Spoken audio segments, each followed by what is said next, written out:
Hello, welcome to the channel Why Stories. Enjoy watching. Isidora and Cristina were best friends. They were together always and everywhere.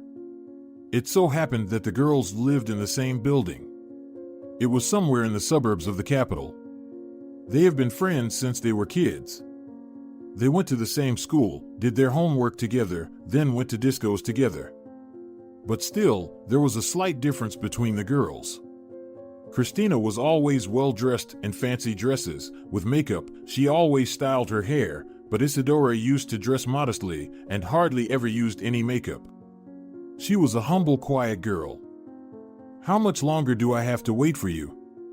Cristina stood near her friend's gate and shouted at her through the window.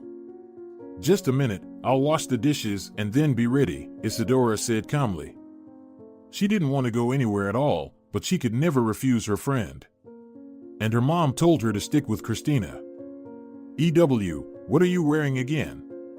A friend was looking at Isidora grudgingly. "Just a normal dress." "What's wrong with it?" She really didn't understand her friend's displeasure. "We're not going to the library, we're going to a disco." Cristina giggled, raising her head proudly and walking ahead of her friend. Isidora always tolerated her friend's teasing and didn't say anything back. At school, the girls were together, but it seemed like they were always apart. Cristina was the most popular girl at the school, and Isidora was some kind of her servant. She let Cristina copy her homework, helped her to cheat on tests, and if Cristina needed something, she found it and brought it to her. Sometimes she even carried Cristina's bag. "Isidora, you're like Cristina's personal maid," the boys laughed at her. "Leave me alone. You just don't know what a real friendship is," she turned her back on them. For some reason, she wasn't offended. The girl really took their communication for a real mutual friendship. She believed that now she was helping Cristina, and someday Cristina would help her. When the girls were in high school, Cristina could not talk about anything except going to the best university in the capital.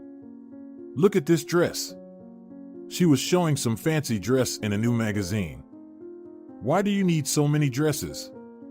You need to think about other things, about education, about relatives, about something vital," her friend said in response. "You don't understand anything. When we come to the capital from the province, everyone will immediately understand that we are from a small town."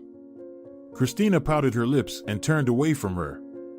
"Believe me, no matter what dress you wear, it's still clear that you're not from the capital," Isidora reproached her. "Well, let's just see who will be successful in the capital and who won't," the fashionista continued, flipping through magazines. They could spend hours together. All the time Cristina talked nonstop about how she would come to the capital, what she would do there, how she would study, and what kind of husband she would have. "Actually, I don't understand why I even need to study. I will go to the capital, find a rich guy, marry him, and live happily," Cristina reasoned like many silly girls. "Do you think that all the rich guys are waiting for some silly suburban girl?" Her friend laughed in response. "What do you even understand in this? Have you ever kissed a guy?" She frowned her eyebrows. "Maybe, but that's none of your business." Isidora didn't want to talk about it. They argued every day. But even after that, Isidora couldn't understand why she was going to the capital. To find a husband? Maybe. In the 11th year of school, the girl's mother became very ill. She took care of her mom, bought medicines, and cooked. When the woman recovered, it was time to prepare for final exams. "Why do you always stay at home, as if you are 50 and not 17 years old?" Cristina told her every day. "Do you think people in their 50s are always at home?" Isidora replied calmly. "Well, I don't know. But now we are young. It's the best time to go out, go to discos, date guys," the girl was spinning on the spot. "You can go to discos, on dates, wherever you want, but I have to prepare for exams." Isidora averted her gaze. At the end of May, it was time for exams, and Cristina came to Isidora. "I'm afraid." She told her. "Of what?" "Of exams. I don't know anything, I didn't have time to prepare. You know, time flew by so fast." Well, there's still a couple of days left. Open your textbooks and read, her friend suggested. Isidora, please make cheat sheets for me, her friend begged her. Okay, I'll try. She sighed and went home. The girl spent the whole night trying to write cheat sheets so that it would be both small and legible, in case Cristina didn't understand something. After the exam, they had to go to the capital to apply to university. Cristina didn't care which university to apply to and which faculty. The main thing was to go to the capital with her best friend. I'm not going anywhere. What if Mom gets sick again? Isidora told her. What are you talking about? Mommy. Your mom will be fine. You can call her every day. If something goes wrong, you'll get on the train and visit her, the girl said nervously. Okay, I'll think about it, Isidora said. Sweetheart, you should go to the capital with Cristina. Everything will be fine with me. I feel much better already. You have your whole life ahead of you. What will you do in this town? Here you can't even find a decent job, but in the capital, you have a chance for a normal future. But Mom, Isidora wanted to say something. Don't even try to argue with me. I said, pack your luggage and go with Cristina, the woman insisted. Isidora had to agree. So she and Cristina enrolled in the same university. They settled into the dormitory and university life began. Isidora, let's go to the club tonight. I was there yesterday with the girls. It's fun, and there are lots of handsome guys. Club in the middle of the week? Let's do our homework first and learn everything. We can go to the club on the weekend, she answered. Isidora, you never change. Stop thinking about your studies and your mom and think about yourself. You should have fun while you're young, she said over and over again. How will you pass your exams? The girl asked the question, already knowing what the answer would be. Aren't you going to help me make cheat sheets for me? Cristina asked, pretending to be offended. You know I'll always help you. Why do you even ask? Isidora averted her eyes. Well, then I'll definitely pass all my exams. Cristina didn't understand what her friend was so worried about. Okay, now you'll pass the exams with my help. But what are you going to do in the future? I won't be by your side all your life, Isidora spoke to her in a different way. How do you know? Maybe you'll be there for me for the rest of my life. Cristina was living life to the fullest. She knew what she wanted and pursued her goal. Every day the girl went to clubs, had fun with some guys, and came home in an inadequate state. Her roommate tolerated it all. Isidora helped her cheat on tests, prepared cheat sheets for her best friend, cleaned their room, cooked, and did the laundry for both of them. But everything had to come to an end someday. So? You've already had so many guys. Which one is your destiny?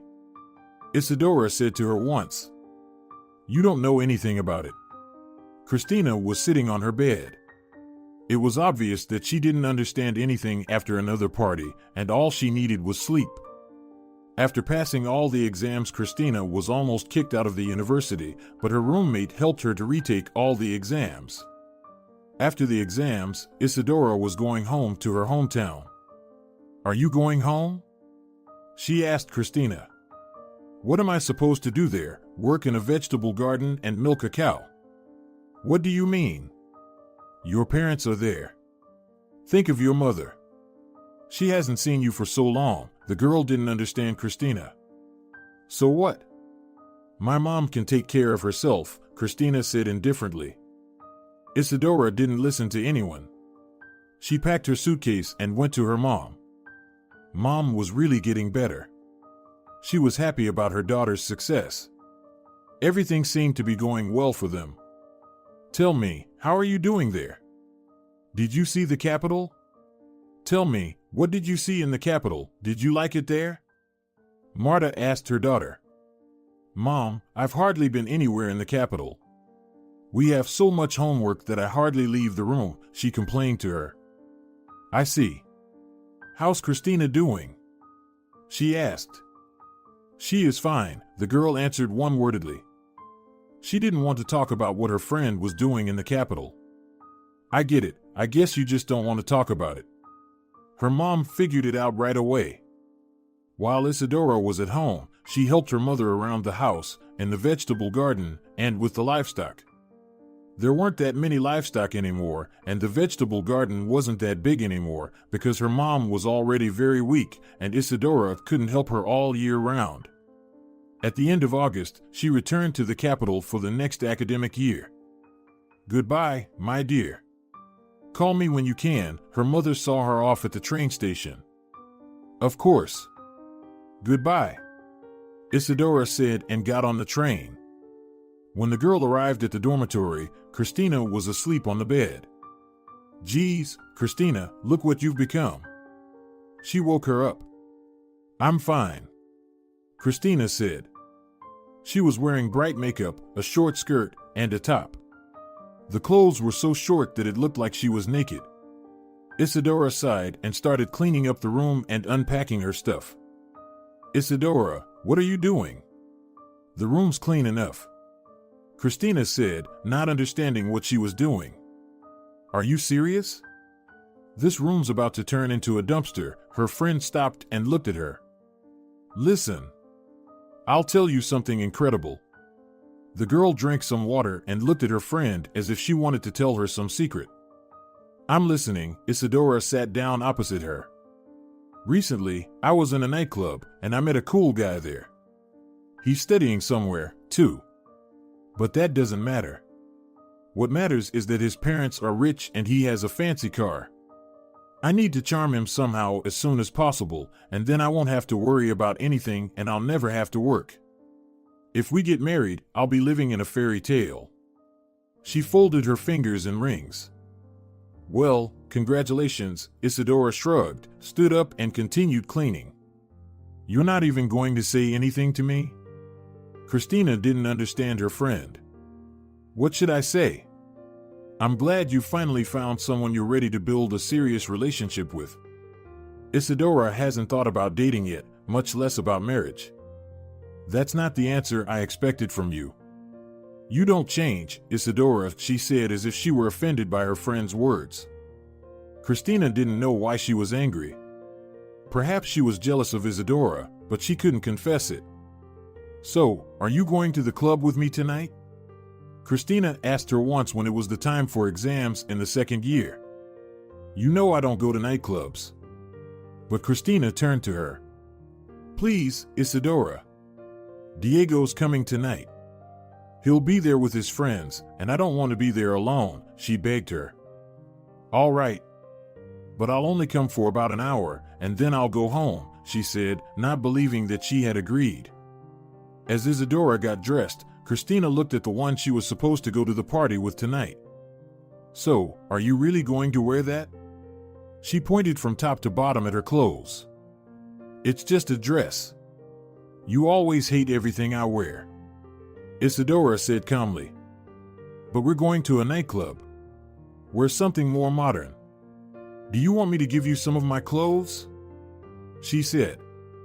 No, I'm okay with my own clothes, Isidora insisted. All right, as you wish, Cristina rolled her eyes. When she realized in high school that her friend was shy and quiet, from that moment on she used the saying about an ugly friend. And in fact, all the guys looked only at Cristina. If Isidora was going to go to the club tonight in some old-fashioned ugly clothes, Cristina was glad of it. So, compared to Isidora, she'll look stunning. They arrived at the club where Isidora was for the first time. The music was playing too loudly. Cristina immediately dragged her friend to the bar and ordered some cocktails. I don't want to drink any alcohol, her friend muttered. Come on, we're in a club. Look, everyone is drinking cocktails here. Cristina looked around. You know that I don't drink alcohol.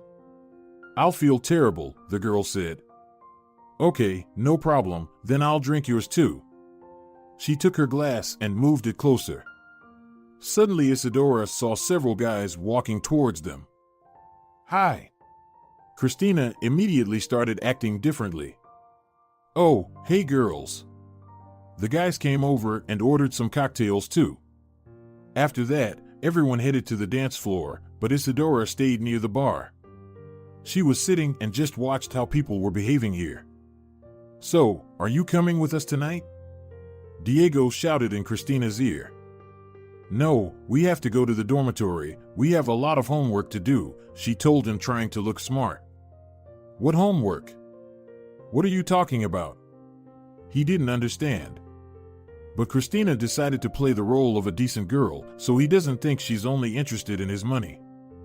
"Well, you know, you can't achieve anything in this life without a good education. You have to learn first, and then think about everything else." She remembered what Isidora, her mother, and everyone else had told her. "Wow. I thought you were just like everyone else, just partying in clubs and skipping classes," he laughed at her. "No, Diego, I'm not like that," she answered him. "Okay." He immediately walked away from her and headed back to the bar.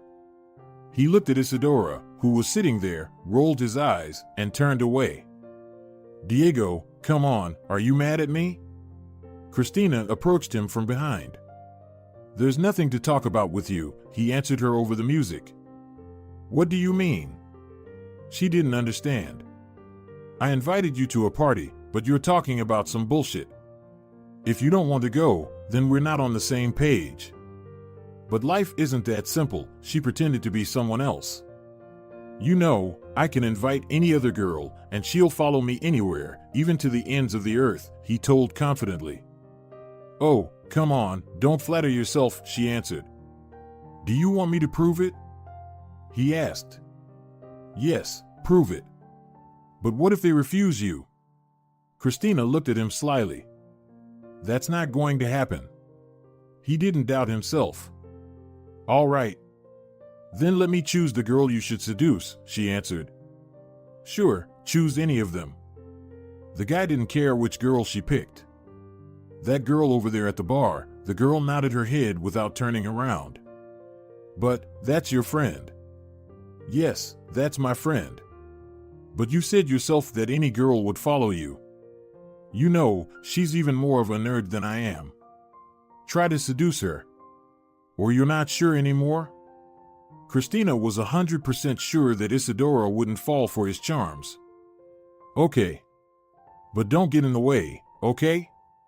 he said. "I promise not to get in the way," Cristina said, and immediately went to the dance floor. Diego got up from his chair and walked over to Isidora.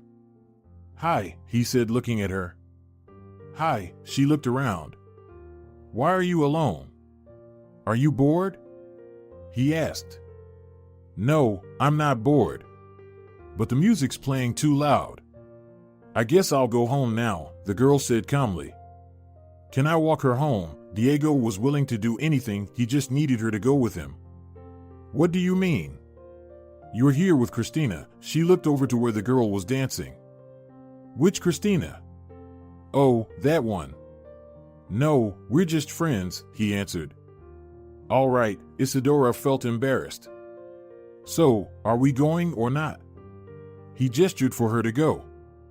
"Sure." She looked in the direction where her friend was dancing and headed towards the exit with the guy. Cristina continued to dance, but she was keeping an eye on Diego and Isidora. She smiled and thought that he wouldn't get anything. Diego and Isidora were walking through the night city streets. He told her different stories, made jokes, and smiled sweetly at her. "I think I talk too much. Tell me something about yourself," he asked. "There's not much to tell. I'm just a girl from a small town who came to the capital to study at university. That's it." She became more and more embarrassed. "I see." He thought Cristina was right, her friend was an incredibly boring nerd.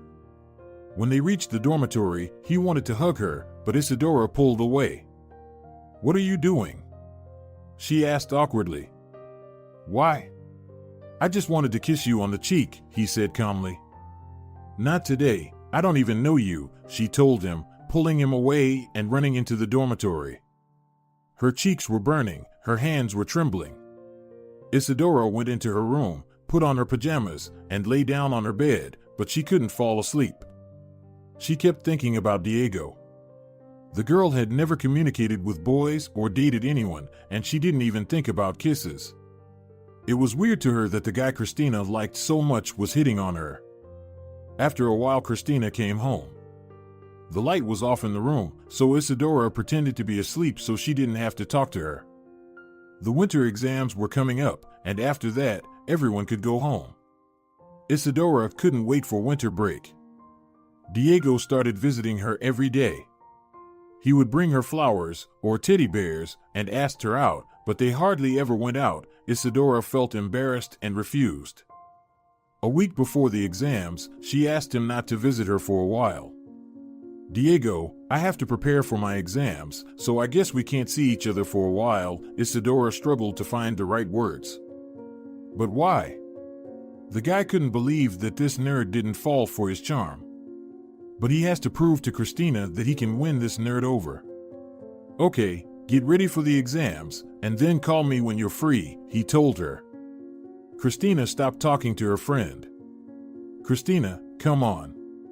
What happened? Isidora told her. Nothing. But you knew I liked this guy. But you started dating him anyway. How could you? I thought we were friends. I'm sorry. He just walked me home that night and convinced me you were just friends. She tried to justify herself.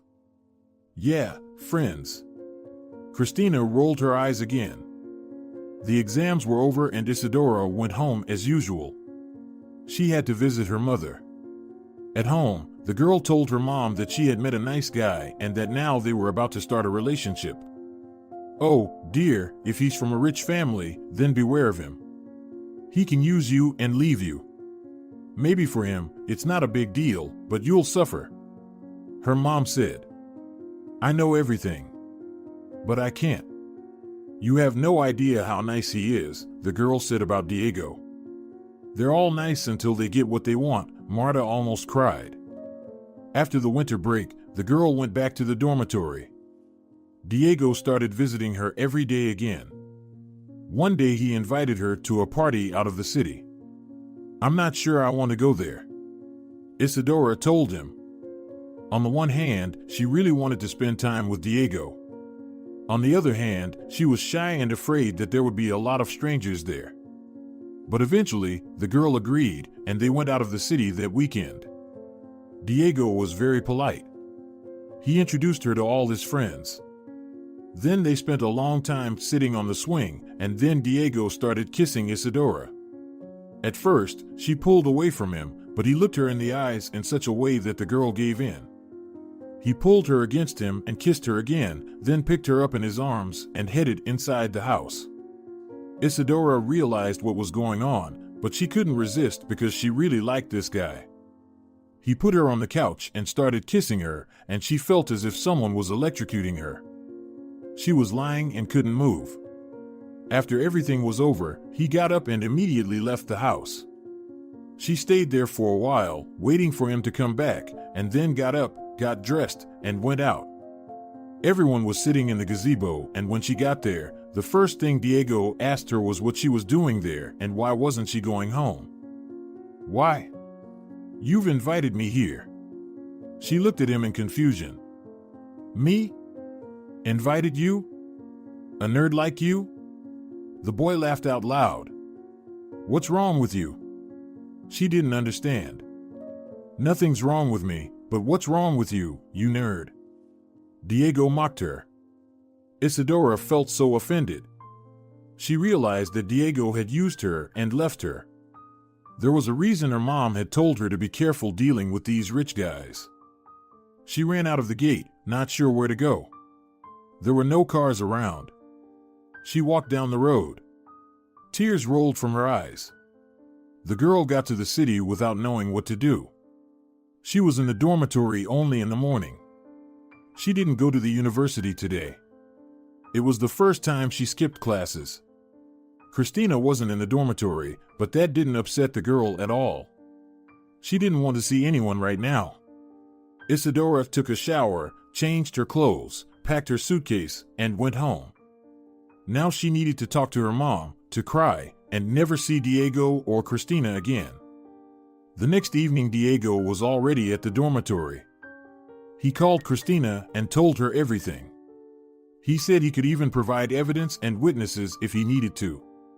"No, even one word from you is enough for me," she laughed. "So, are you going to join me tonight? And you'll use me just like my shy friend?" She answered, "Come on. I did all this just to be with you." He looked her in the eyes. "Okay, we'll see. Come back this weekend. By the way, where is she?" "I have no idea. I did everything you asked and don't need her anymore," he answered. "A guy picked up a girl on a weekend. First, they drove around the city, then they picked up some friends and headed to the club. They spent the night at the club, and then he took Cristina home. Since we are already friends, why don't you introduce me to your parents?" she asked. With a parent, the guy clarified. "What do you mean?" Cristina looked at him. "My mom died when I was 13. I live with my father," he explained. "Well, okay." With a parent, Cristina shrugged. She didn't care. All she needed was to become part of this family. Diego really liked Cristina, and he thought, why not? Why not introduce her to his father? Perhaps his father will treat him differently if Diego starts a serious relationship. He promised the girl that soon he would talk to his father, and after that invite her to dinner. "Why don't you simply introduce me to him?" Cristina asked. "No, my father is a businessman. We can't just come to him without scheduling a meeting. I have to warn him," Diego said, as if justifying himself. "That's okay, I'll wait," she smiled. He came home. Father wasn't there, as usual. Marietta was in the kitchen. This young woman was helping them with the housekeeping. She didn't like to be in the house alone with Diego. "Hey, Marietta, is dinner ready?" He approached her from behind and touched her on the butt. "Diego, please don't do that," she replied irritably. "What did I do?" He didn't understand. "You know what you did." She turned away and went to the kitchen. "Do you know when my father is coming?" He followed her. "No. He doesn't inform me," she answered without looking at Diego. "All right, I'll wait. I want to take my fiancée home," Diego said cheerfully. "Oh, I wonder who looked at you." Marietta was pulling out the dishes. "Why do you ask? Am I so ugly?" "Nope. But you're like a beautiful apple. Beautiful on the outside, but wormy on the inside," she told him. After that, Marietta put something on a plate and took it to the table. "Thanks." Diego mumbled and began to eat.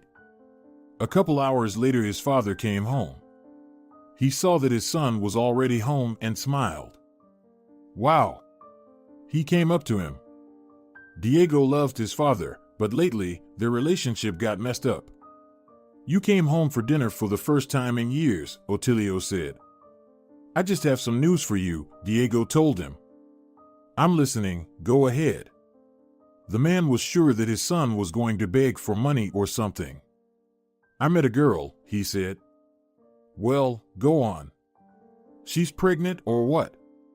Need money for an abortion?" The man speculated. "Why do you start talking like that?" Diego didn't understand him. "You never bring anything good to the house. That's why I wonder why you're telling me this." Otilio said hello to Marietta, washed his hands, and sat down at the table. The woman immediately began to serve dinner. "Dad, I really need to talk to you. I met Cristina at the club. I don't deny that we met there, but, believe me, she's a very nice girl," Diego said. He glared at his father. "So do you want to introduce her to me?" Now Otilio was smiling. "That's what I tried to tell you. But you never listened to me. All right, calm down. Invite your girlfriend over for dinner. I'd love to meet her. I don't mind you getting married. And I would be happy to have grandchildren. We need heirs." His father said calmly. "Okay, if you agree, next weekend, come home in time for dinner. Cristina and I will be here." Diego was so happy that his father didn't discourage him, but agreed to meet Cristina. "Hello, my love," they met the next day. "Oh, Diego, where are we going today?" The girl looked at him. "I don't know where are we going today, but I have happy news for you," he told her. "What news?" She was anticipating that now he was going to tell her about his father. "Yesterday I talked to my dad, and he said I can invite you for dinner next weekend," he smiled. "That's great. Now we need to think about what we will give him as a gift," the girl said. "What are you talking about? What gifts?" "He has everything," Diego laughed at her. "Okay, I'm sure he has everything, but I can't come empty-handed," she pondered. "Okay, we'll figure something out." "There's still time until the weekend," her boyfriend encouraged her. Cristina returned home. Isidora wasn't there now, and she didn't even have anyone to consult with. She wondered what to buy for an older man who had everything. Maybe a tie or a bottle of good wine. But everything was mixed up in her head. She couldn't think of anything. The girl had been very nervous all week long. It wasn't only because she had to meet Diego's father, but also because her studies were getting worse. She thought about Isidora again. There was no one to help her cheat on the test, no one to write cheat sheets for her, no one to ask for advice. When the day X came, Diego came to pick up Cristina and they went to his house. "Are you nervous?" he asked. "Of course, but I think it's normal. It's the first time I'm going to meet the parents of my..." She got scared, didn't finish the phrase, and looked at Diego with frightened eyes. "Tell me," he smiled. "Parents of my fiancé. Cristina, if everything goes well and my dad likes you, I promise we'll get married soon." He took her hand and looked into her eyes. "I believe you," she rested her head on his shoulder. When they entered the house, Marietta greeted them. Father wasn't home, as usual. "Well, maybe it's for the best," Diego said and headed to the living room with Cristina. He paid no attention to Marietta today. 15 minutes later, the front door opened and a man walked in.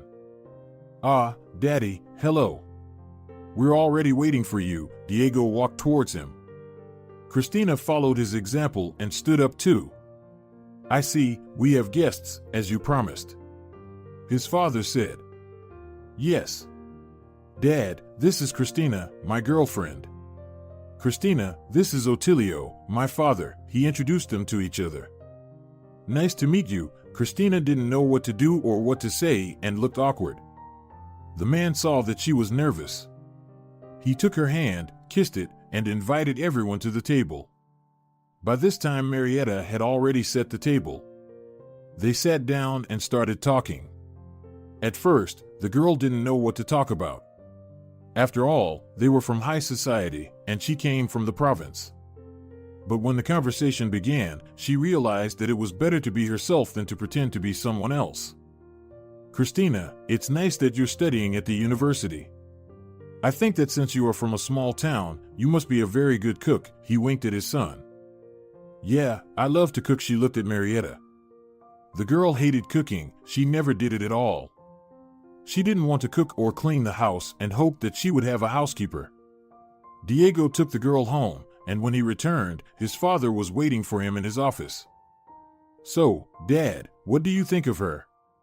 "She's just a country girl. If you like her, I'm okay with that. You can live together, date her, marry her. I just need you to finally become more serious." "So Cristina can move in here?" Diego asked. "Sure. Live here together. Especially since I'm not home most of the time," he said. A week later, Diego and Cristina had already brought all the girls' belongings to his house. She was absolutely happy. "Diego, I love you so much." She hugged him. "And I love you," he kissed her. Now Cristina felt like she was the owner of this house. She could ask Marietta to bring water, and when she saw fingerprints on the glass, she just poured the water on the floor for the housekeeper to clean up. "Why do you behave like that?" Marietta asked her sometimes. "Like what?" Cristina said arrogantly. "As if you are the owner of this place." You are not, the woman went downstairs. Of course, Marietta didn't say anything to Ottilio because she thought he would believe his son, not her. One day Marietta knocked on the girl's door. What do you want? Cristina asked. Ottilio wants to see you. He's in his office, the woman said. What does he want from me? Cristina wondered. She thought that the housekeeper had complained about her and now he wanted to scold her. The girl went down the stairs and peeked into the office. Come in, he smiled and waited for her to enter. Hello, she entered and sat down on a chair. Cristina looked like a dog that did something wrong. What's going on with you? Why are you so sad? Are you afraid of something? The man asked. I'm not afraid of anything. What did you want to talk about? She asked. Listen, I want to talk to you about Diego. I found a job for him. It's very easy, not much to do. Diego has never worked and he doesn't like to do anything at all. But what can I do? She asked and already realized why he wanted to talk to her. If he really loves you, talk to him, ask him to get a job somewhere. If he doesn't want to work for my company, he can work anywhere else. I'm okay with that, he asked the girl. Okay. I'll try to do something, talk to him, she promised. She went back to her room, lay down on the bed, and thought that her plan had worked. Her life would be perfect from now on. Today Ottilio was talking to her like she was already a family member. He began to trust her, which meant she could now feel like the boss in this house and there was nothing to worry about anymore. Cristina was lying there and smiling. What's wrong with you? Diego, who had just entered the room, pulled her out of her stupor. Nothing. Why don't you want to work anywhere? She asked him cheerfully and stood up to approach her lover. Why should I? My dad's got a lot of money. Why would I do anything? He said. Ottilio talked to me about it today. She admitted. And what did you say to him? The guy was curious. He sat down on the bed and looked at the girl. I said that I would talk to you. She sat down next to him. So, did you talk to me? He grinned. Yes, she nodded and laughed, realizing what he meant. Don't bring it up again. I'll talk to my father myself. He pulled her to him and kissed. After that, the young people continued to live as they had lived before. Every day in the evening they left the house and went to a club or somewhere else. Neither Diego nor Cristina was going to get a job. A month later, Ottilio came home early. A young couple were still at home. Where are you going? He asked in a friendly manner, but his eyes showed that he was unhappy about something. Dad, don't start it. Diego said. I'm not starting anything, but you need to start growing up and working, the man said, sitting down in his chair. Why can't you understand that I don't want to work? I'm not ready for that. The guy looked away. Oh, really? Ottilio raised one eyebrow.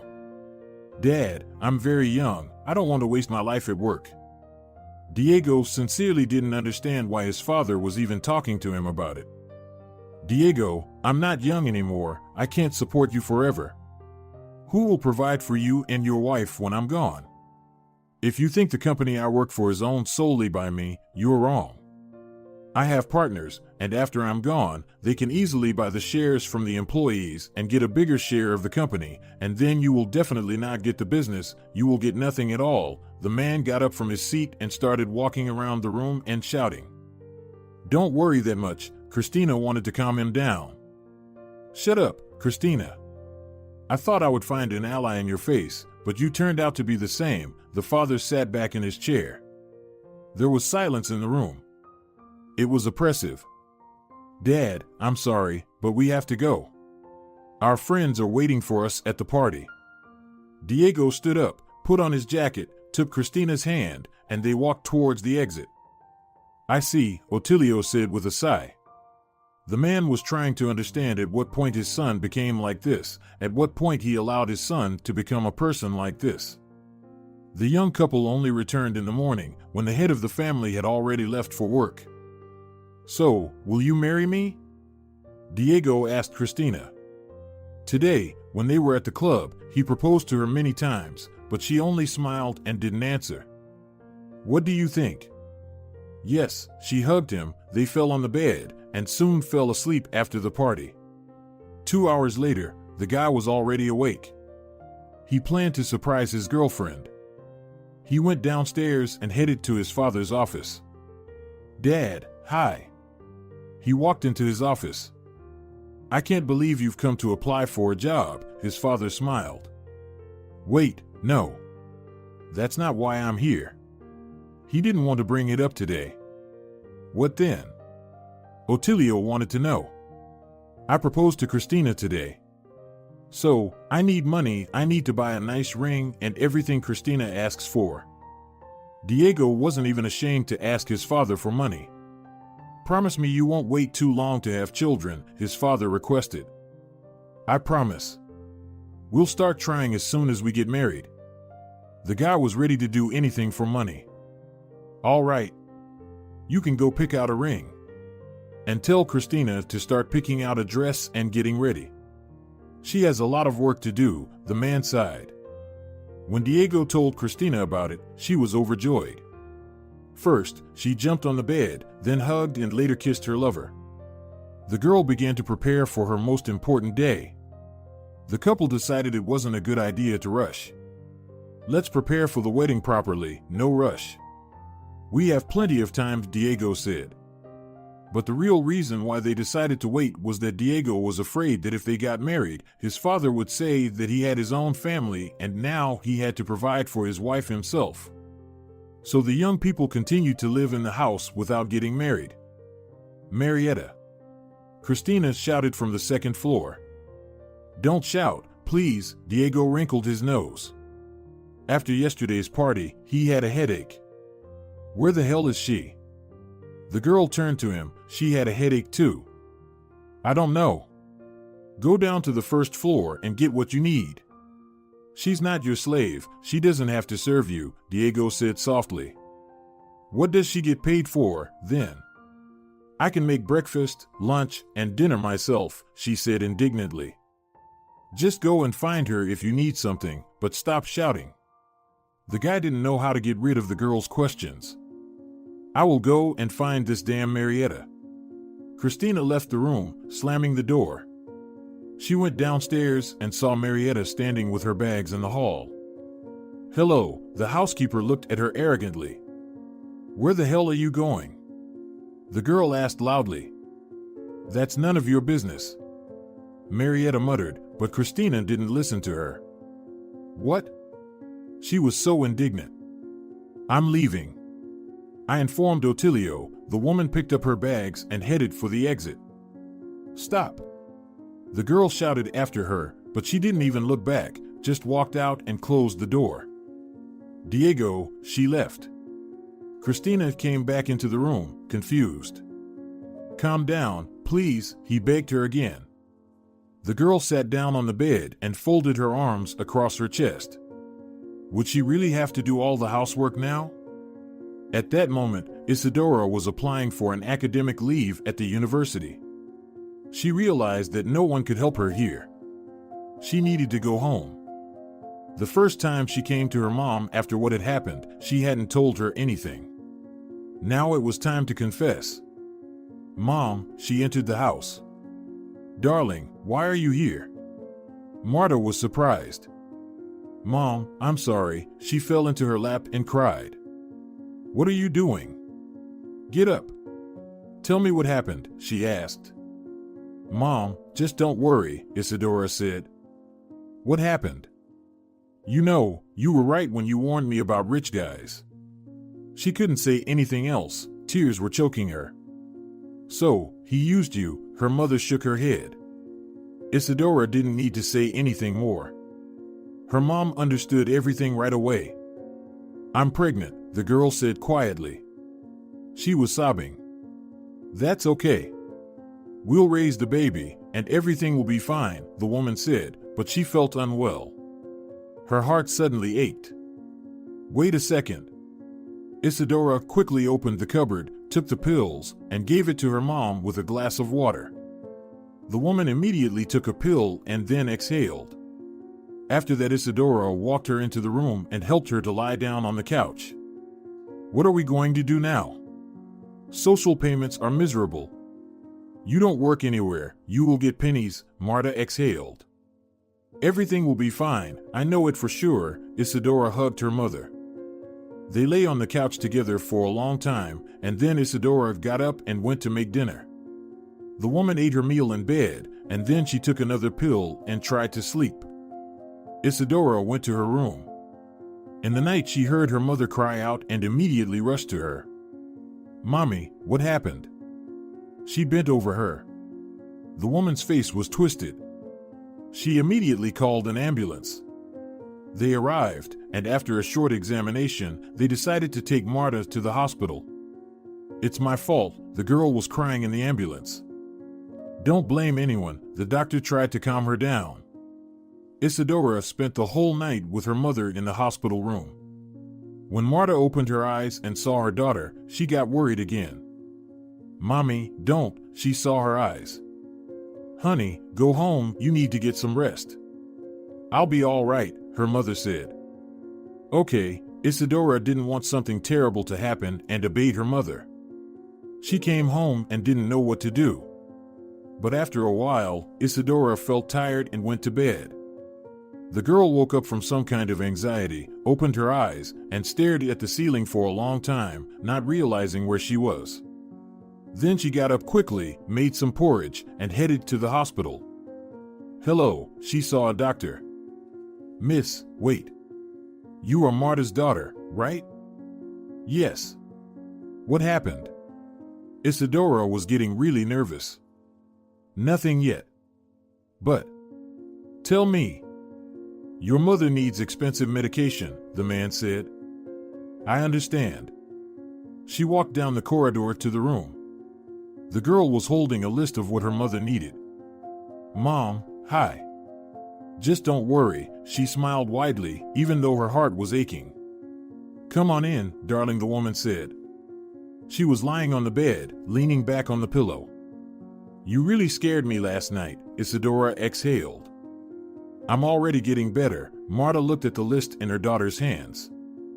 Mom, I love you so much, her daughter came up and hugged her. Isidora, what is this? Marta asked about the piece of paper in her hands. Nothing, the girl ignored the question. Honey, I see that you're concerned about something. Show me what it is, the mother insisted.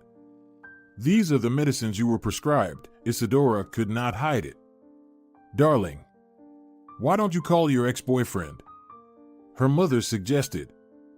Martha had never been greedy and had never asked anyone for anything, but she realized that her daughter would try to do everything possible to find money for the medications.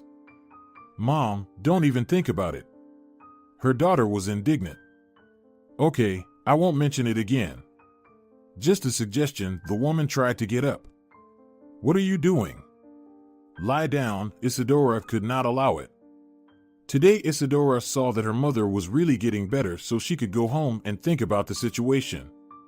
She arrived, made herself some hot coffee, sat by the window, and began to think, where could she get money? She spent 2 hours sitting there, but she couldn't think of anything. Isidora, hello. Her neighbor saw her through the window. Hello, she waved her hand. How are you doing? The woman stopped. Mom's in the hospital. For some reason, Isidora wanted to tell her everything. Or maybe she just wanted to talk to someone. Come to my place. We'll have tea and talk. Rafaela was hospitable. Thank you. The girl decided she really should talk to someone and began to tell Rafaela about everything that had happened lately. What a scoundrel.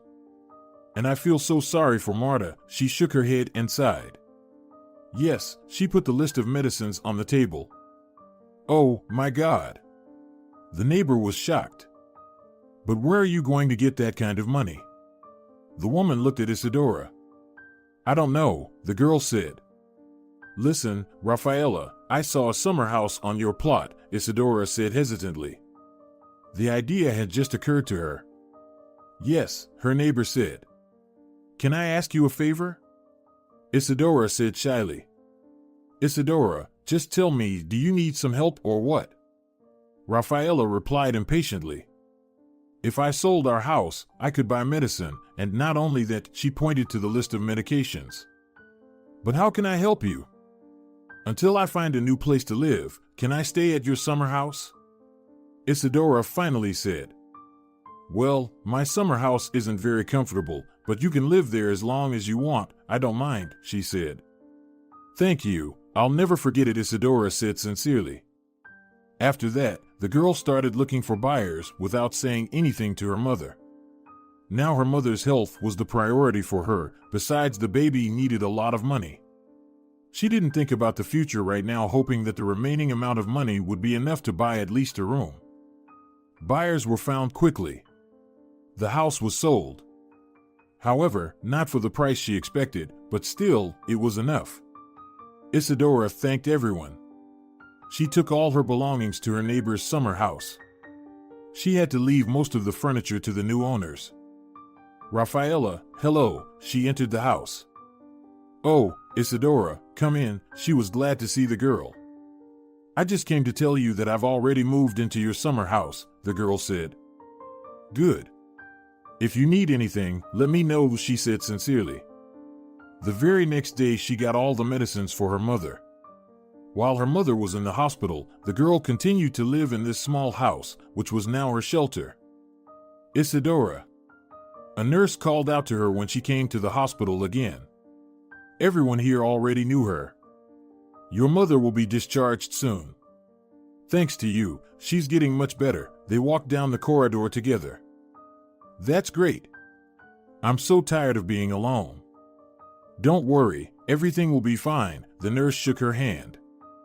Isidora came to her mother's room and immediately told her the good news. But she had to tell her about the house somehow. Mom.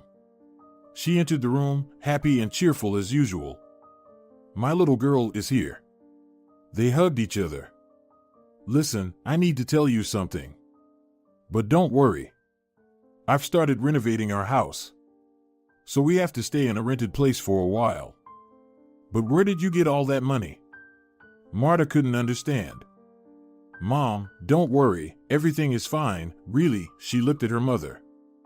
It was August. The girl realized that soon it would get colder and it wouldn't be possible to stay in the summer house any longer. She had already been looking for an apartment to rent. There was very little money left. They wouldn't have enough to buy even a cheap house.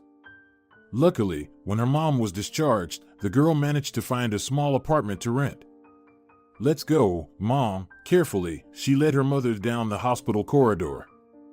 It's okay. You're taking great care of me, thank you, Marta smiled. They arrived at their new apartment. It's right here. For now, we will live here, Isidora said, trying to be calm. Okay, the woman sighed. Marta was happy that her daughter was already so independent. They began to organize the place for the baby. Since it was a one-bedroom apartment, there was only a small corner for the baby. Although Isidora had spent all the money, now she didn't regret it, watching how happy her mother was. Mom. Breakfast. Isidora called out to her in the morning after she had prepared everything. Darling, you didn't have to, the woman said. Don't say anything. Just sit down and eat, she greeted her in the morning. Tell me, when will the renovation of our house be finished? Marta kept asking. We need to wait a little longer. Months passed. The girl realized that in 2 months they would have nowhere to live. She could not tell her mother that she had no money. But there was nowhere to get it. One evening the doorbell rang. Isidora opened the door and saw Rafaela. I thought I'd never find you, she said and walked inside. Oh, neighbors! Marta rejoiced. Isidora didn't have time to tell her neighbor that her mother didn't know anything. You shouldn't have sold your house, she said right on the doorstep. Isidora, what does that mean? The mother turned to her. Mom, don't worry. I'll tell you everything, Isidora looked at her neighbor. They went to the kitchen, where Isidora made delicious coffee.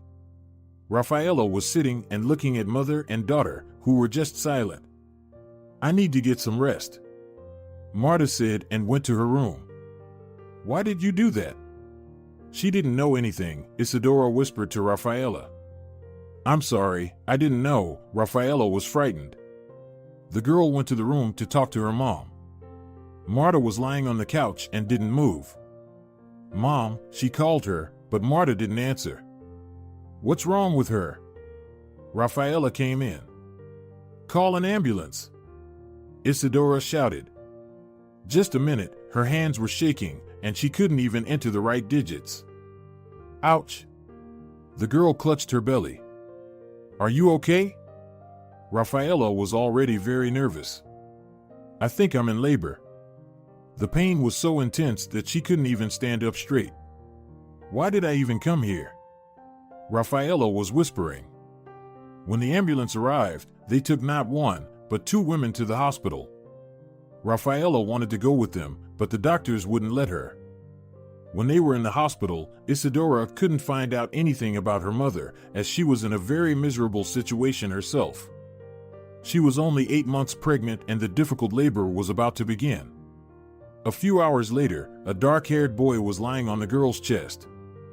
"Hello, Julio," the young mother said to him. "Soon you will meet your grandmother." "I'm afraid it's not possible." The girl in a medical uniform held Isidora's hand.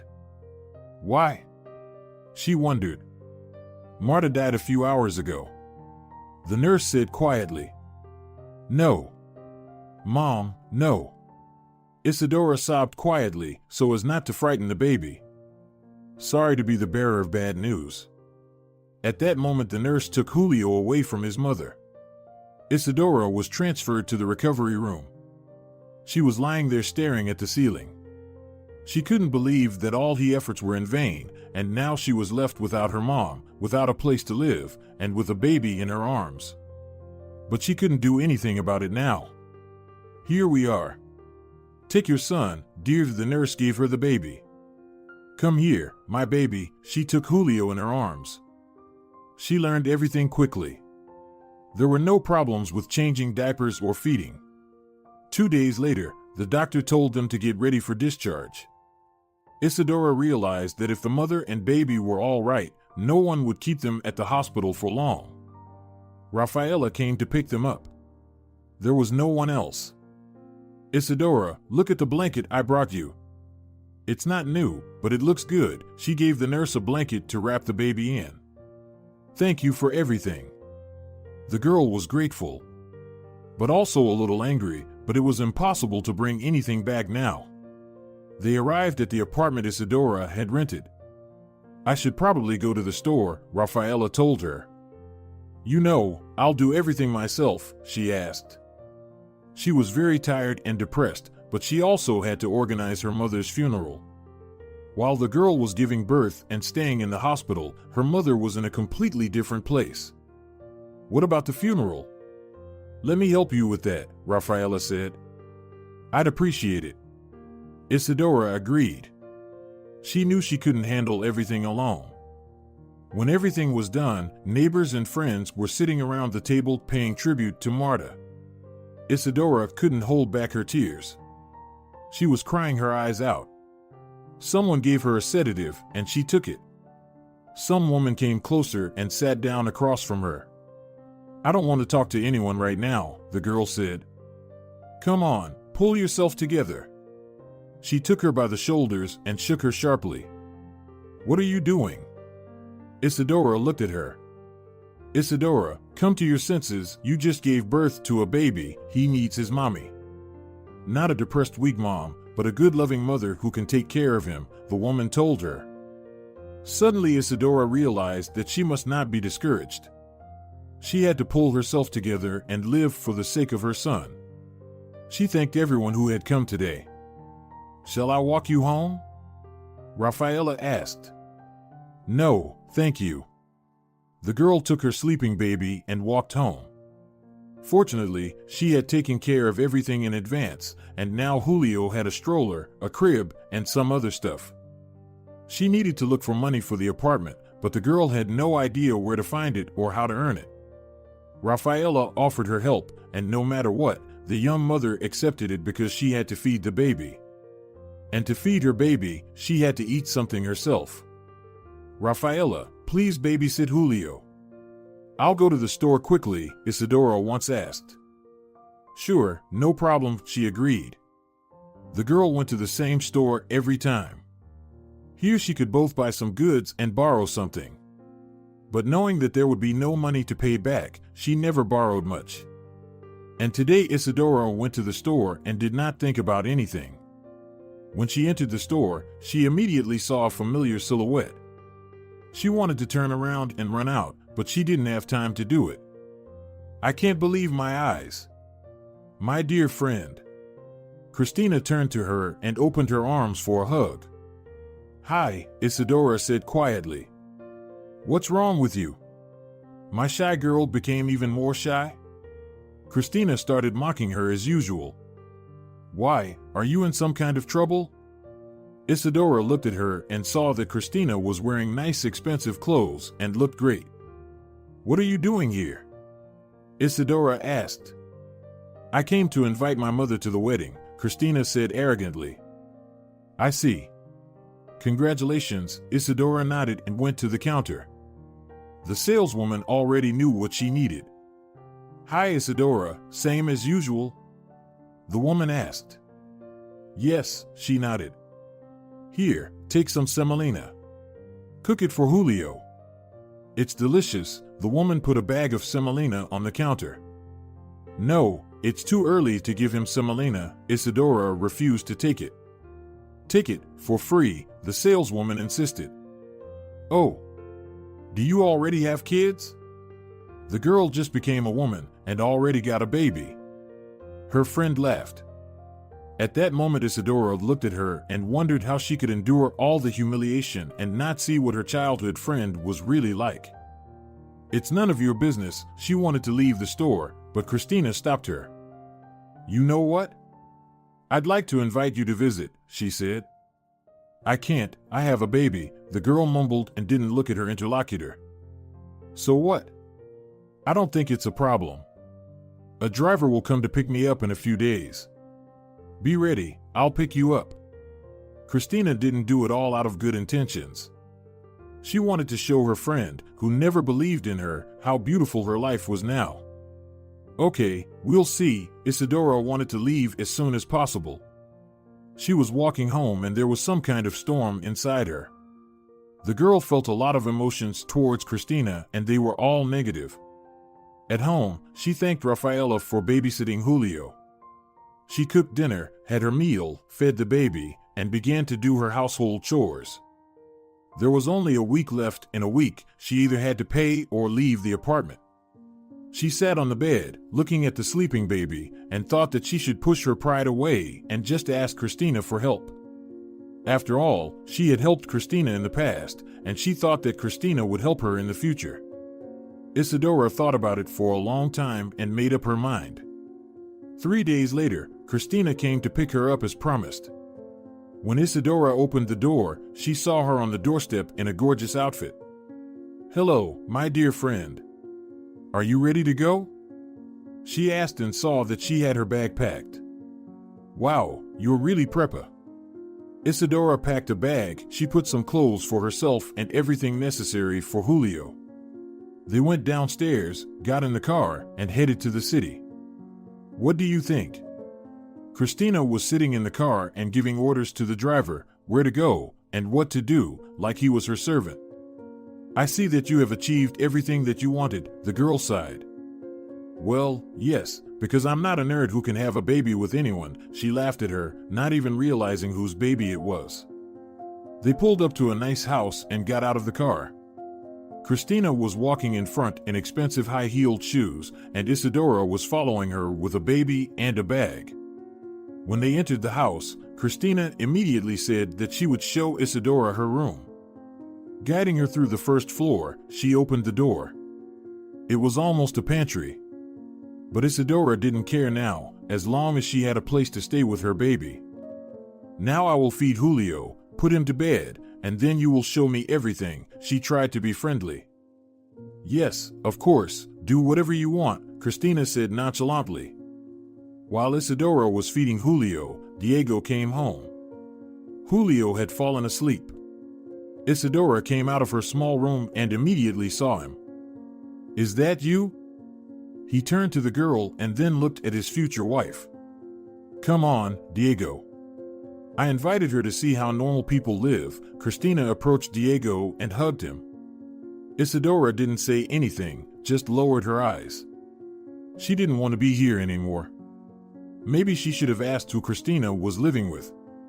On the other hand, Isidora had no choice. She needed a roof over her head, at least for a while. She encouraged herself with the thought that she was doing this for her son's sake. Okay, you haven't seen each other in a while. I think you want to talk. I'll go. Diego didn't want to stay in this company and left. The girl sat on the couch. Cristina began to tell how rich and happy she was and that soon she would become Diego's wife, and then she would be the rightful boss in this house. That's what you dreamed about. I guess sometimes dreams come true. She shook her head. Listen, could you make dinner? Cristina asked her. Of course. But why do you ask about it? Isidora didn't understand. You see, our housekeeper quit a few weeks ago, and now I have to cook myself. You know I'm a bad cook. I try to cook, but I see that no one likes my cooking.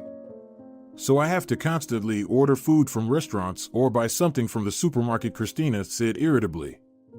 If you have groceries and everything else, I'll make dinner. Isidora got up from the couch. Now I will show you everything. Cristina walked her into the kitchen, showed her everything, and left her there alone. The girl spent about 2 hours in the kitchen.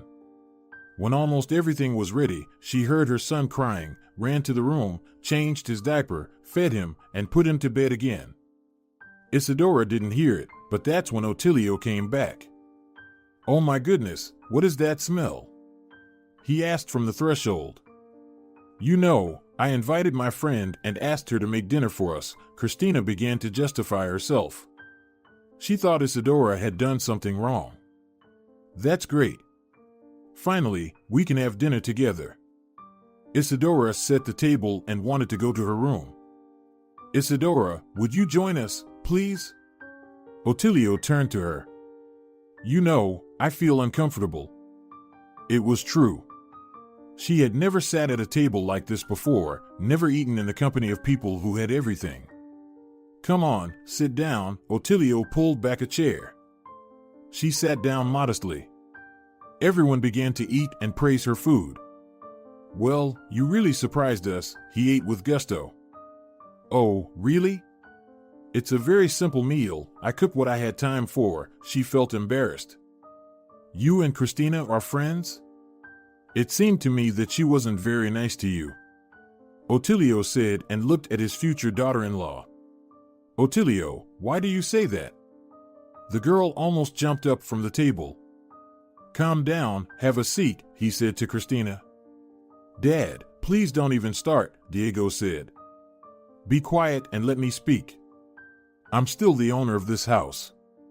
I want to offer Isidora the job. At least temporarily. He turned to her. What? What kind of job? Isidora didn't understand. She had no education, she didn't know anything. What could he offer her? If you agree, you can stay in this house and help Cristina with the household chores, he told. You know, I have a baby, I need to take care of him. She looked at the door of the room where the baby was now. That's okay. I see that he is very quiet. Stay here for now, and then we'll find a better solution, the man said kindly. Thank you. I will certainly agree because I have no money and no place to go. She turned to Cristina. Fortunately, she hadn't had time to ask her for help. Deal. I feel like I'm about to have delicious breakfasts, lunches, and dinners. Right, Cristina? Otilio got up from the table and went to his office. Isidora, I can't believe. You haven't even been in this house for 24 hours, and he already treats you like this. Cristina walked past her and whispered these words. But Isidora didn't care about that. She began to do her chores and kept taking care of her son. As Otilio had said, Julio was a very quiet child. He slept most of the day. Isidora only took a break from her work to feed him. Right now she was enjoying it all very much. In the morning, the driver would take her to get groceries. Sometimes, she took her son with her in the baby carrier that Otilio had kindly bought her. But more often she left him at home because he's been sleeping peacefully this whole time. The girl could buy both groceries for the house and for herself. The salary was good. It was even enough to buy clothes for the boy. The house was perfectly clean and the food was always delicious. Dad, let's hire a normal housekeeper. Why do we need this girl? She has no education, no references, nothing, Diego told his father. What are you talking about? Isidora does everything perfectly well. Even if I were offered another candidate right now, I'd say no. I don't like the way she makes salads for me, Cristina supported her future husband. Oh, really? Well, what does she do wrong? The pieces of vegetables are too large. Cristina said. What? You came from the village yesterday. You were best friends. And we still don't know how you make salads, the man frowned. He headed for his office. Now he really liked to be in his office. Everything was perfect there. It was always perfectly clean, and there was always a bouquet of fresh flowers on the desk that spread the tender scent. And it was all done by a young girl. Although she had a baby, she had time to do everything around the house and cook. Even such little things as placing flowers everywhere. Otilio, can I come in? There was a knock on the door, and Isidora showed up. Yes, of course, come in, he never minded her visit. I just came to ask, she began. Do you need something? You can ask for anything you want. He could see how shy she was in front of him, and perhaps even a little afraid. No, I don't need anything, she said. Well, what then? He waited. I wanted to ask you. I know you like coffee a lot. I could make it every time you come, but I don't know how much sugar to put in the mug, she asked him seriously. You're not kidding? Otilio laughed. He was charmed by this girl's naivety, by the way she devoted herself to her work and everything else. No, I'm not kidding, she looked at him and didn't understand why he was asking that question. Okay, I'll tell you. If you don't know how much sugar to put in my coffee, just put a couple of cubes on a plate. If I need it, I'll add it myself, the man answered her with a smile. Oh, Isidora looked at him confused and blamed herself for not figuring it out herself. Is there something else? He looked at her. No, that's it, thank you. After that, she went to her room. She had plenty of free time. She could walk with her son in the yard or in the garden. Why are you chilling again? She heard Cristina's voice. Why are you always talking to me like this? Isidora turned to her. How, she didn't understand. Well, you can talk to me in a normal way. We used to be friends, we were very close, she said. I don't care what was in the past. Now I am your boss, and you must do what I tell you to do, is that clear? Cristina said arrogantly. Clear. But now I have free time, and I can do what I want. Isidora turned away and went further along the walkway. How dare you? You've gotten too bold. Cristina said, but no one paid any attention to her. She ran into the house and went straight to her fiancé. Can you imagine? She was rude to me, she said. Look, you're the one who invited her to our house. Did you want to show off? That's the result. I'm so sick of it. Why do I have to tolerate her in this house? Cristina sat down in her chair and folded her arms across her chest as usual. She always did that when she was offended. That's okay. Wait, Father will see what she's really like and kick her out anyway, Diego promised her. We'll see. But it didn't look that way to me. He's always on her side, she said angrily. The afternoon was unbearable. When Isidora served lunch, Diego and Cristina yelled at her again and again. They didn't like the shape of the bread slices, the amount of dressing in the salad, or even the way she put the plates on the table. There were complaints about everything, but Isidora didn't pay any attention. They were very angry, but Isidora only listened to what Otilio said. Otilio began to come home earlier than before. They had dinner together every day, and they talked. And then he liked to come into Isidora's room, and while she cleaned the kitchen, he would take care of Julio. Julio was already about 8 months old. The boy was already trying to walk on his feet, and the man helped him. "You two get along so well," Isidora looked at how Otilio was taking care of her baby. "Oh, girl, you have no idea how much I want grandchildren. It's time for Diego to be a father, but he doesn't want to grow up the man's side and continue to play with the boy." "Yeah," Isidora pursed her lips. He was about to go to his office when he saw that there were abrasions and bruises on the girl's wrist and forearm. "What is it?" Otilio asked. He knew that she didn't go anywhere except the store, the garden, and the yard. "Nothing. Probably hit the furniture while cleaning," she said. "It's not possible." He looked into her eyes. Isidora looked away. It's true, she was no longer looking at her boss. "Okay." He let go of her hands and went to his office. The man was very angry. In his office, he dialed the phone number of his friend. He waited for a long time and finally heard his friend's voice in the receiver. "Sebastian, hello," he greeted his interlocutor. "You know, I want you to come to my house when I tell you and set up the cameras." "Outside?" the young man asked him. No, inside," the man told him calmly. "All right, whatever you say. Just tell me when you have free time, and I will come to your place." Sebastian had such a job that nothing surprised him anymore. "Yeah, I'll call you." "Thank you." Otilio disconnected. He had a suspicion that perhaps his son and future daughter-in-law were doing something wrong. But if he found out that Isidora was doing something wrong herself, he would have a serious conversation with her as well. A week passed. All this week he'd been thinking about what to do to make Cristina and Diego leave the house for a while. "Listen, kids," he once said over dinner. This afternoon he came up with a brilliant idea. "What?" Diego looked at him.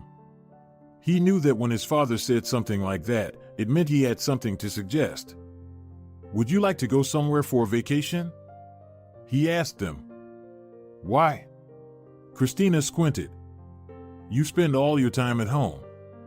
Aren't you bored yet? You go out at night and sleep all day. Go on vacation, relax, and come back full of energy," he suggested to them.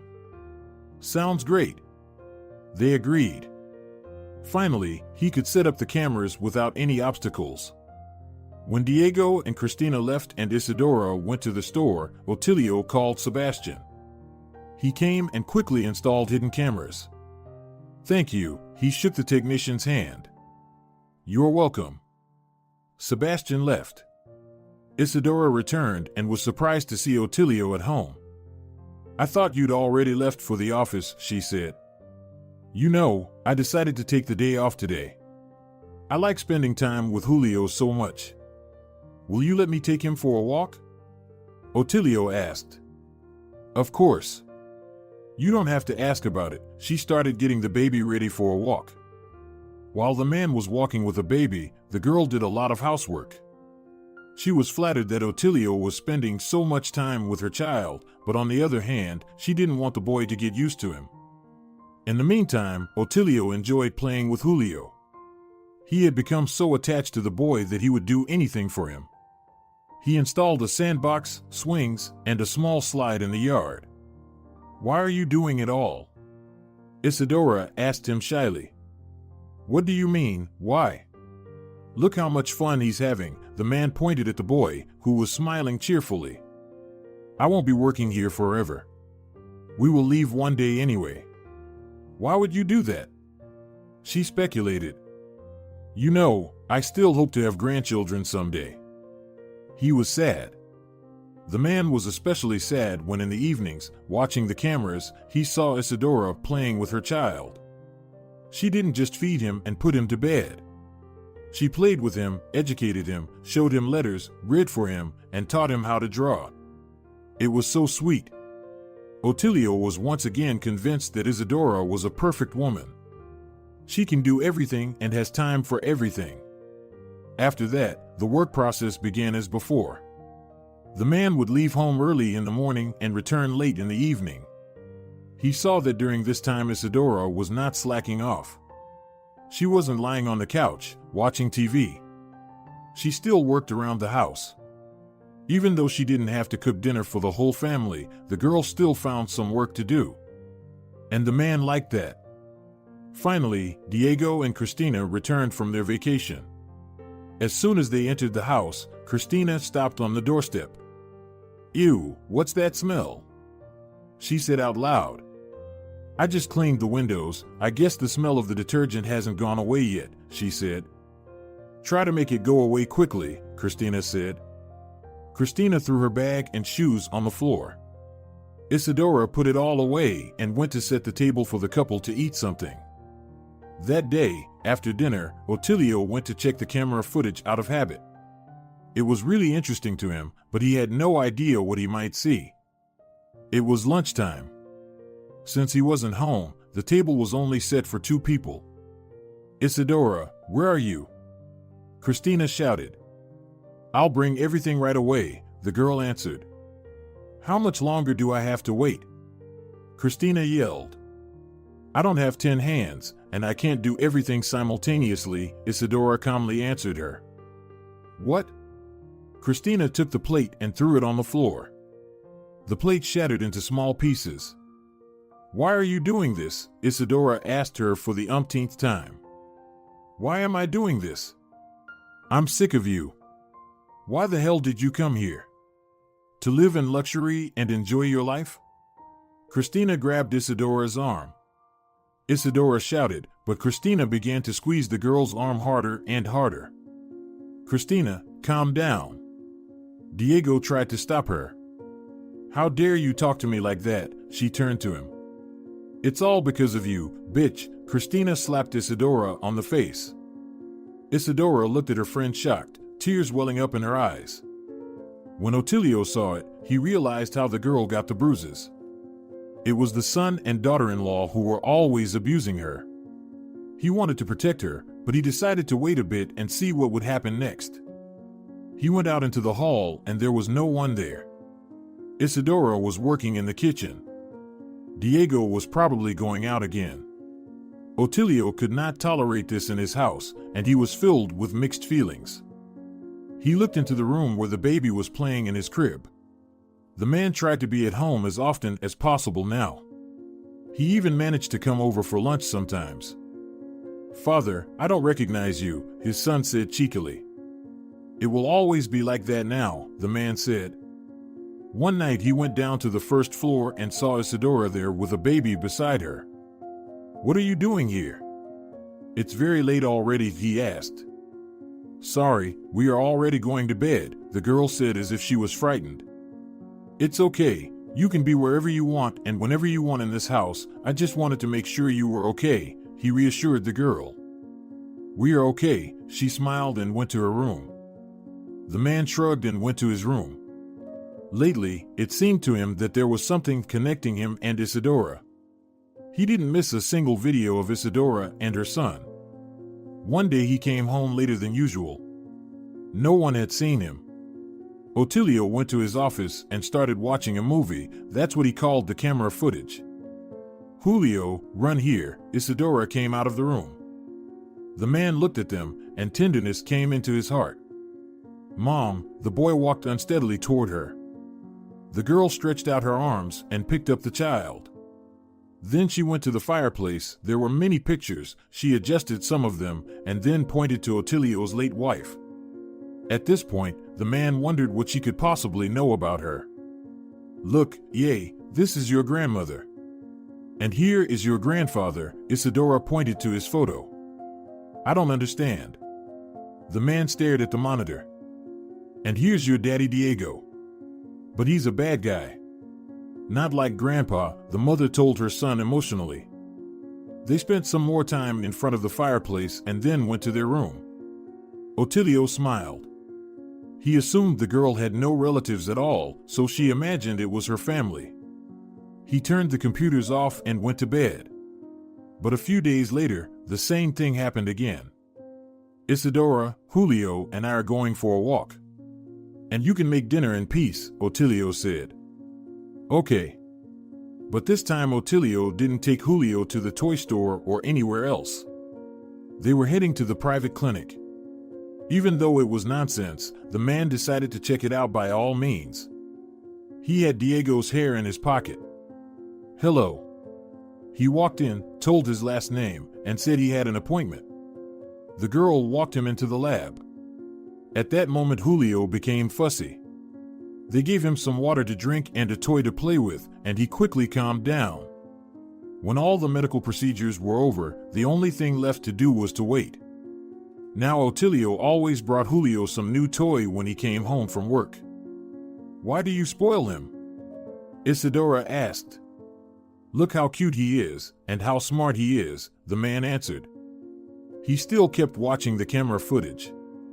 While he was at home, nothing like that happened. One day he wasn't home again, and in the evening when he was watching the footage, he saw the unpleasant scene again. Where are you going again? Cristina yelled. Are you going to control me all the time? I don't work for you, I work for Otilio, she replied calmly. That old man? He's almost in the grave.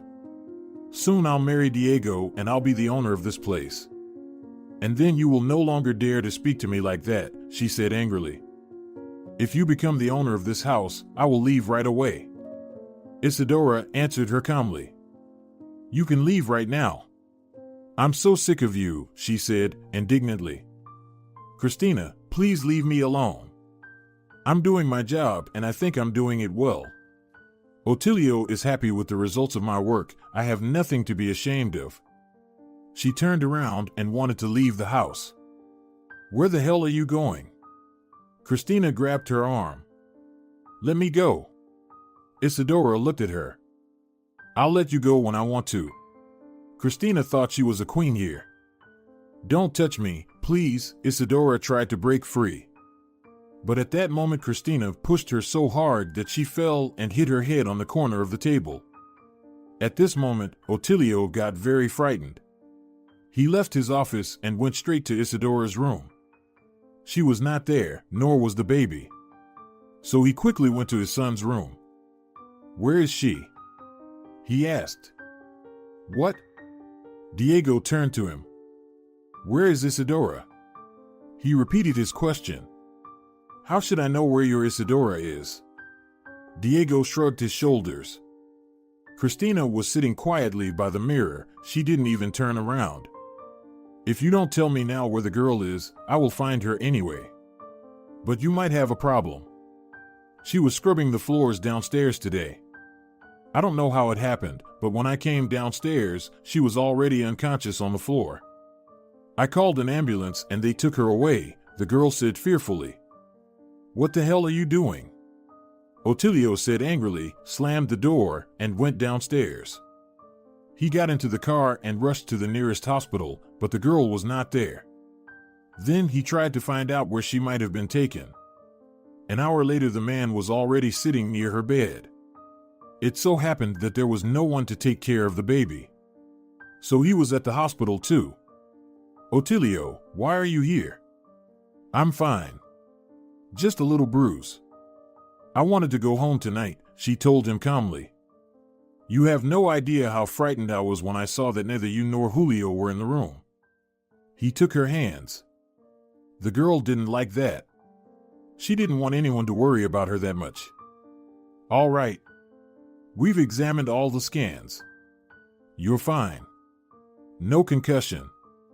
You can go home, the nurse came into the room. That's great, the man said. He took Julio in his arms, helped Isidora to get up, and they left the hospital together. Soon they were already at home. Cristina watched as her future father-in-law carefully led the girl to her room. Her fists were clenched so much that her hands were turning white. After that, There was silence for a couple of weeks, nothing special happening. Otilio was at work when the phone rang. He was informed that the test results were ready. He didn't wait a minute and immediately drove there. When he took the cherished envelope in his hands, he decided that he needed to calm down and look at everything with a sober mind. He was dreaming. He hoped that Julio would turn out to be his grandson. The man didn't open the envelope right away. He arrived home, went into his office, drank some water, calmed down, exhaled, and opened it. The numbers were jumping in front of his eyes. He didn't understand anything. But the most important thing was the last line, which said that Diego was Julio's father. He was so happy when he found out he had a grandson. But he heard some noise in the house at that moment, quickly turned on the monitors, and started to watch. Cristina and Diego were sitting on the couch. They were talking about something when Isidora approached them. "Sit down. I want to tell you something," Cristina said cheekily. "I think you told me and showed me everything a long time ago. Isidora didn't want to stay alone with them. I told you to sit down and listen. It will be interesting for you." She looked at her sassily. "Well, what do you want to tell me?" Isidora sat down modestly on the corner of the sofa. "Did you know that I told Diego to seduce you that night? He told me he could seduce anyone. And I thought that you would never fall for his charms. But you gave up."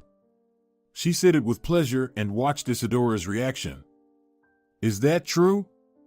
The girl turned to Diego. She wanted confirmation. "It's true. Have you seen yourself from the outside? Just an ugly nerd. Gray dress, gray face, gray hair. Who would want you? Did you really think a rich, handsome guy like me would like you?" "Ha," he laughed in her face. At that moment Isidora cried. She felt so bad for herself and for all the other girls he had just used and left behind. Otilio was sitting there watching all of this. His fists were clenched. Tears were streaming from his eyes. The man didn't understand how he could have raised such a bastard. He couldn't let anyone talk to this nice girl like that.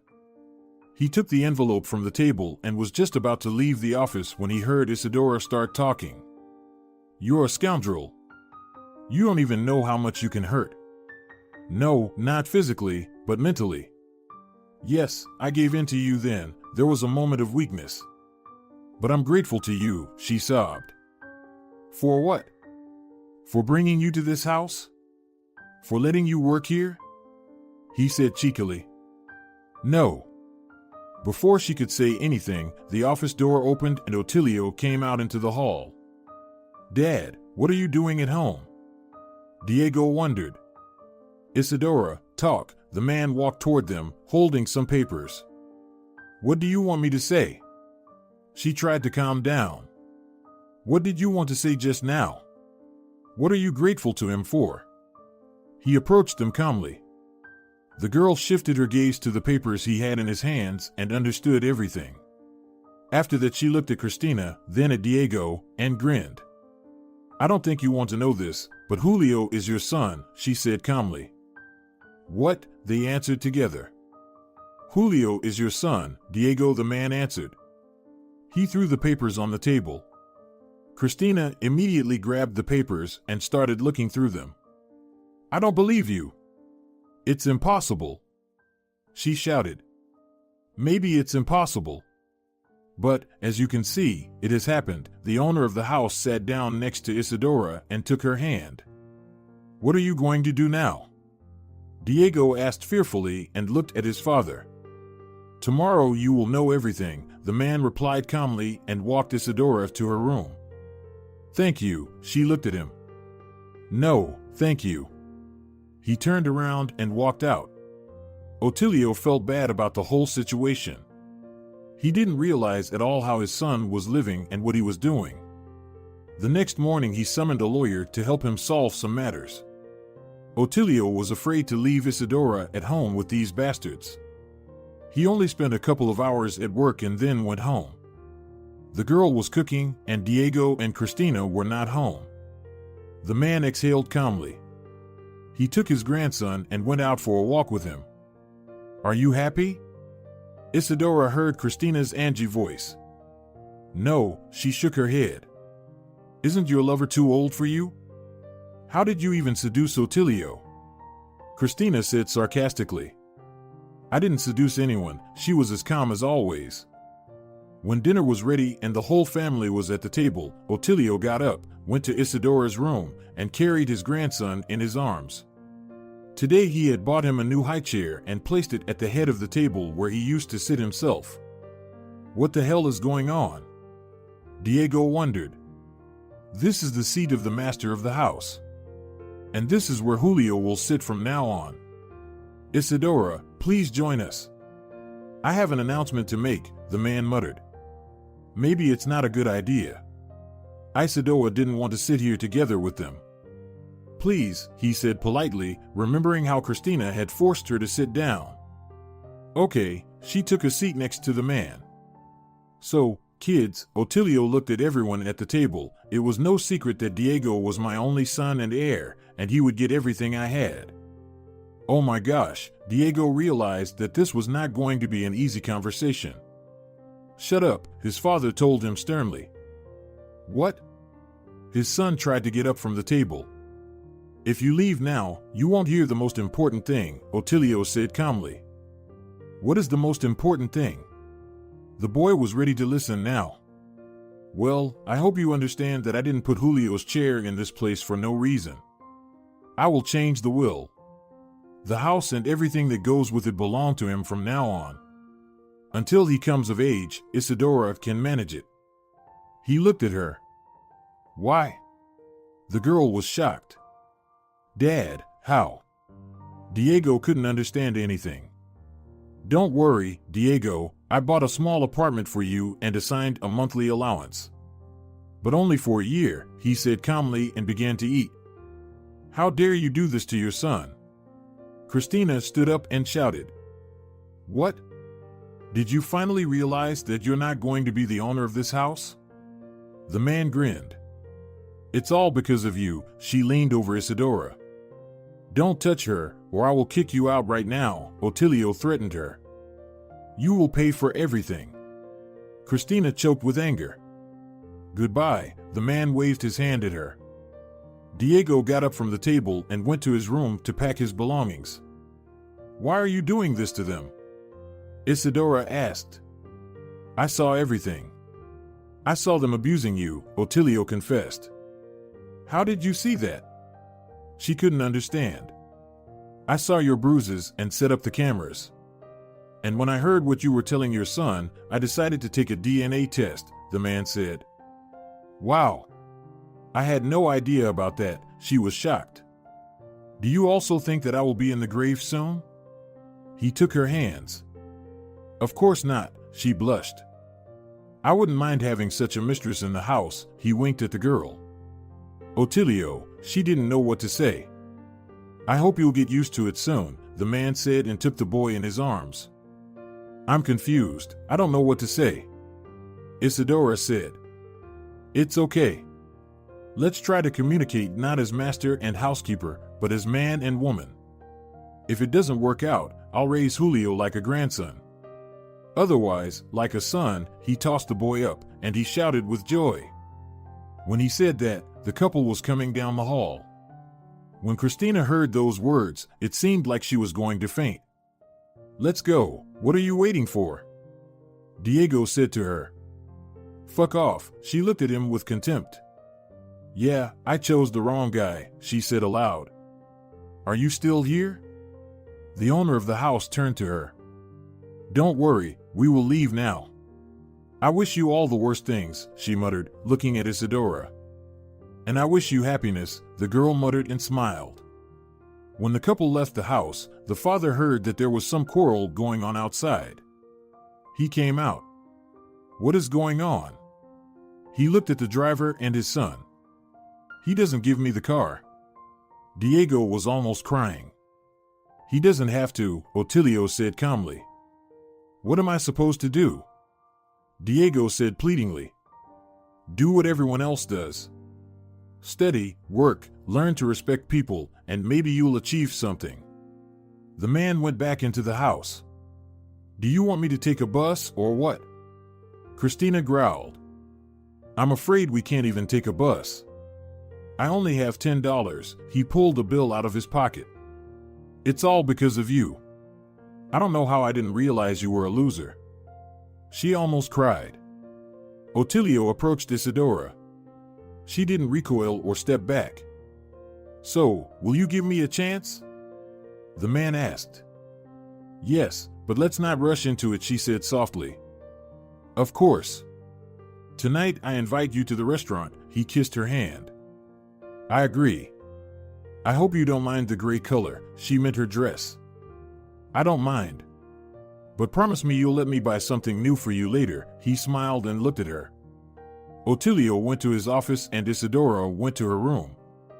Each was thinking about the upcoming night and the fact that maybe the story with Cristina might not be over yet, and she would still show up in their lives one day. If you're enjoying it as well, leave a like and subscribe.